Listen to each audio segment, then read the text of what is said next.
महाराष्ट्रात भेसळखोरांचा कर्दनकाळ म्हणजे एफडीए आयुक्त तुकाराम मुंढे. मात्र त्यांच्या कारवाईला आता हायकोर्टानंच बेकायदा ठरवलंय.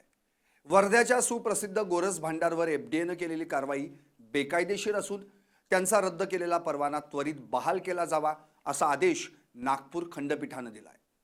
मग आता प्रश्न हा पडतो की एफडीएचं खच्चीकरण होतंय का आणि मुंढेंकडून चूक झाली? पाहुयात यावरचा स्पेशल रिपोर्ट.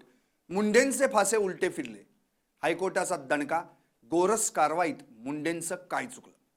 नमस्कार, मी संदीप आणि तुम्ही पाहता एलएस मराठी.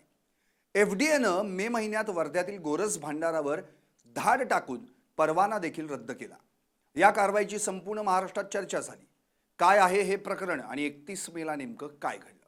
31 मे रोजी एफडीएच्या पथकानं वर्ध्यातील गोरस भांडारवर धाड टाकली आणि इथं अस्वच्छता आहे, लाकडी चुलीवर पदार्थ बनतात, धूर आहे असं कारण देत 9 लाख रुपये किमतीचं दूध आणि दुग्धजन्य पदार्थ जप्त करून फेकून दिले. शिवाय त्याच दिवशी गोरस भांडारचा परवाना देखील तात्काळ रद्द केला. मात्र नागपूर खंडपीठानं ही कारवाई बेकायदेशीर ठरवत एफडीएनं रद्द केलेला परवाना गोरस भांडारला त्वरित बहाल करण्याचा आदेश दिला. गोरस भांडार हा कुटीर उद्योग आहे. शेकडो शेतकऱ्यांचं दूध इथं जातं. हजारो ग्राहक तिथलं ताजं दही तूप घेतात.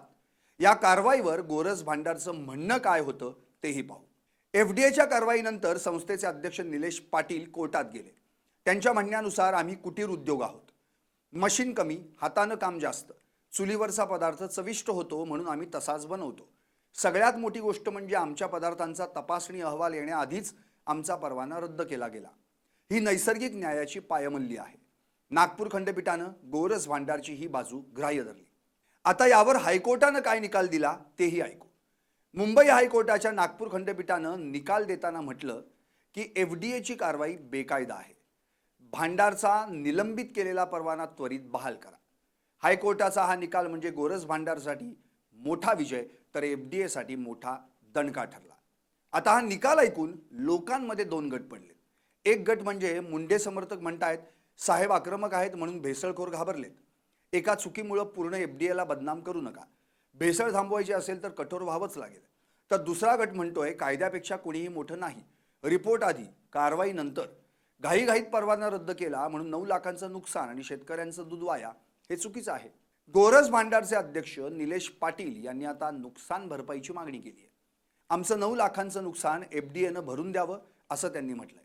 आता जर कोर्टानं भरपाईचेही आदेश दिले तर हा एफडीएसाठी आणखी एक धक्का बसेल. आता जाता जाता सर्वात महत्त्वाचा प्रश्न, एफडीएचं खच्चीकरण होतंय का? बघा, गेल्या 2 महिन्यांमध्ये मुंढेंनी दुधातील भेसळीची 2000 कोटींची कारवाई केली. लोकांनी टाळ्या पण वाजवल्या. पण आता एक कारवाई कोर्टात टिकली नाही म्हणून एफडीए कमजोर झाली असं होत नाही. पण प्रोसिजर फॉलो करणं गरजेचं असल्याचं कोर्टानं दाखवून दिलंय हे मात्र नक्की. मुंढे स्वतः म्हणाले होते आम्ही शेवटच्या आरोपीपर्यंत जाऊ, पण जाताना कायदा पण सोबत ठेवावा लागेल, हेही तितकंच महत्त्वाचं. थोडक्यात काय तर भेसळ थांबवणं गरजेचं आहे, पण त्यासाठी कायदा हातात घेता येणार नाही. हायकोर्टाच्या या निकालामुळं एफडीएला आता अधिक काळजीपूर्वक कारवाई करावी लागेल. तुकाराम मुंढे चांगलं काम करतायत यात दुमत नाही, पण घाई कधी कधी उलटी पडते, जसे या कारवाईत मुंढेंचे फासे उलटे पडले. तुम्हाला काय वाटतं? व्हा व्यक्त आणि पाहत रहा एलएस मराठी फक्त.